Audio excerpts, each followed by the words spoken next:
Hello, ఎలా ఉన్నారు? ఈరోజు నేను సింపుల్గా ఉల్లికాడలతో రైస్ చేస్తున్నాను.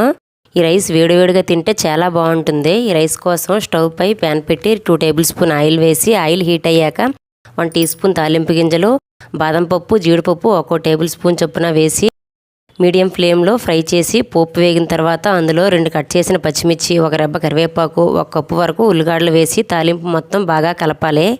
ఉల్లికాడలు వేగిన తర్వాత అందులో 2 కప్పుల వరకు ఉడికించి చల్లార్చిన అన్నాన్ని వేసి రైస్ మొత్తం తాలింపులో కలిసేలా కలుపుకోవాలి. రైస్ ఇలా కలిసిన తర్వాత సాల్ట్, 1/2 టీ స్పూన్ పసుపు, 1/2 టీ స్పూన్ కారం, 1 టీ స్పూన్ గరం మసాలా ఇవన్నీ వేసి రైస్కి పట్టేలా 1 నిమిషం పాటు కలుపుకోవాలి. రైస్ ఇలా కలిసిన తర్వాత అందులో మరికొంచెం ఉల్లికాడలు, కొంచెం కొత్తిమీర వేసి మరోసారి కలపాలి.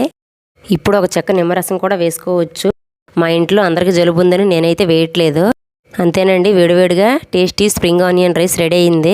రైస్కి ఒక లైక్ చేసి నెక్స్ట్ వీడియో వరకు ఛానల్ని చూస్తూ ఉండండి.